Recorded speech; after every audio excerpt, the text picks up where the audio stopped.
This video is going to be on mink trapping, what you generally look for.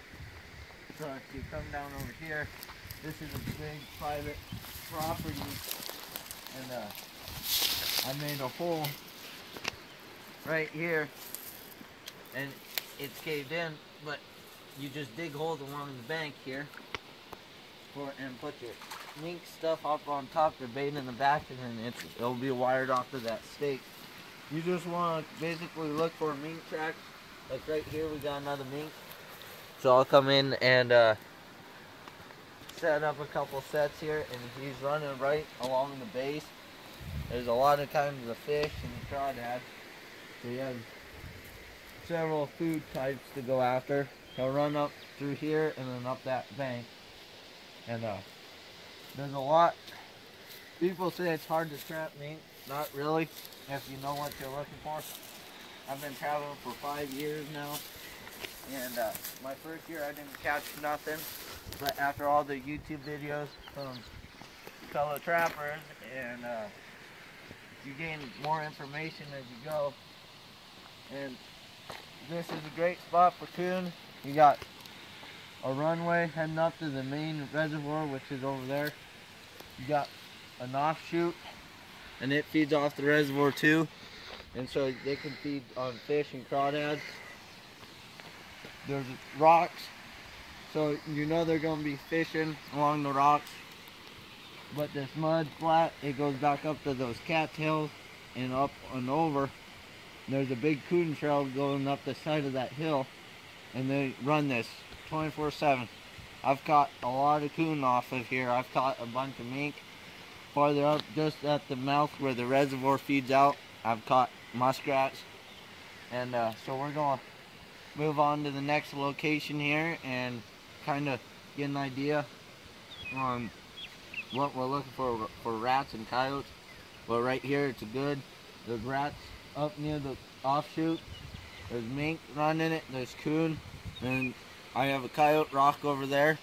I've caught a bunch of coyotes off of that in the last couple of years.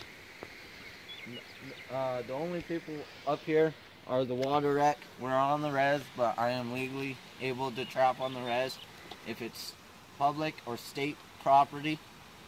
And so I've been kind of working back and forth. We'll make a couple videos on how to set for mink and coon. And so on to the next location. Pretty good. There's hills clear back, and they run them all the time.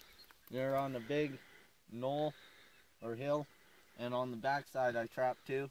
But on this side, this is perfect because they have an old fence line running up the draw and up over the top, and there's a road that hits the side of that hill, and you can set up through there. But I don't like it. Coyotes, they travel down it and up it, but most of the time they're on their way down. And from the base of the hill over here where that other fence is, where it starts getting green and brown, clear around the base, I've set 8 coyote traps off this main trail right here, going from over here from this fence clear down at the base, and I've had 6 out of 8 sets on the second night. And that's using normal coyote lure and cotton balls in the hole, normal rock sets where you put the rock over the hole, put your pan right in off to the right. You'll catch a lot of dogs doing this, fox and coyote. The reservoir is back here, so they'll be moving back and forth, and there's a creek that feeds it, and it goes back up around the corner, and there's a bunch of den sites over there, and on top of this flat there's a bunch of dens.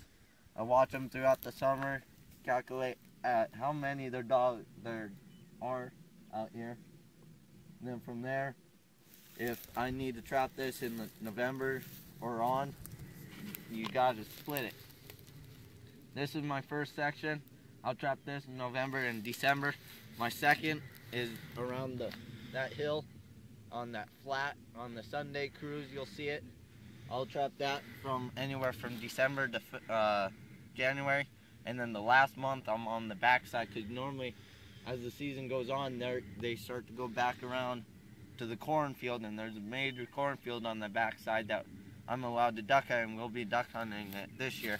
And so will this reservoir and all the ponds, a lot of waterfowl. And then they'll travel the base and they'll go right back to your sets. If not the first night, the second night. This works out on Monday and Tuesday. They run through here a lot. That's the slowest time is Wednesday through Sunday. They won't come by. They're off on a different area. But Monday and Tuesday, I seem to catch them all the time through here. And so, don't take advantage of where you're at. I'm only about 200 yards from our mink set, probably not even that, just over that hill where the trees are. And there's dogs all over right here. There's mink down at the bottom, dogs, and then just over where these two trees are, there's a pond. And I'm just setting them as I go. If I find a good set, I'll set. Usually, I'll leave my traps out until the next year. Don't get no human scent on them, whatever. And so this is a prime example of a spot where you can take lots of fur easily, one trip. You aren't scattered across 8-10 miles. Some people make lots of money doing that. I don't. I like this. It's easy and it works for me after school. Alright, on to the next one. Alright. So we're here at our muskrat pond. We have another one a little farther down. Videotape on the way there. This pond, it's not very big, it's not very deep, but rats love it. They have vegetation around the whole thing. The mud's easy to dig through, so there's a bunch of bank dens. I've got 7 to 8 rats off this pond in a month, less than a month. And I've sat here and shot a couple. And there's usually a funnel right between those weeds, and you just set up a conveyor and you'll hit them every time as they travel around. There's a couple bank dens over there. We have a duck blind on the other side that we're still working on. We're getting set up for duck season. It's only end of March, but you want them to get used to your blinds. And then just a little farther up, there's a canal, and it goes around the base of that tree and down, and it feeds this. This feeds that where the mink are. It's all just one big creek, and it heads down through all the other properties into Post Creek where I fish. Big fish, but there's fish in here, catfish. There's a bunch of trout and catfish in the reservoir, and sometimes we'll get otters. Last year, 2 days before the season, there was 3 otters out playing. I don't trap otters. They're cool. I'm not the type to trap them out. I'll keep them here for a couple years until the otter population is better out here, hopefully. And once the prices go up, then I'll trap them and hang them on my wall. Alright, so off to the next spot, Dylan. You want me to videotape, or do you? You good? You good?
Trail right there.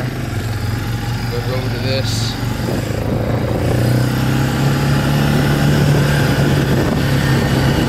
This is the reservoir he keeps talking about.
Out here in the middle, got one along the edges.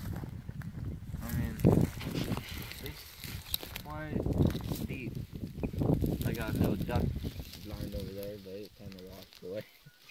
But if you walk over here, I've been trapping this for 3 or 4 years. And this is also a really good spot to duck hunt.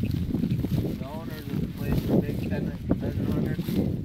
Don't shoot pheasants, you'll be good. Working the landowner.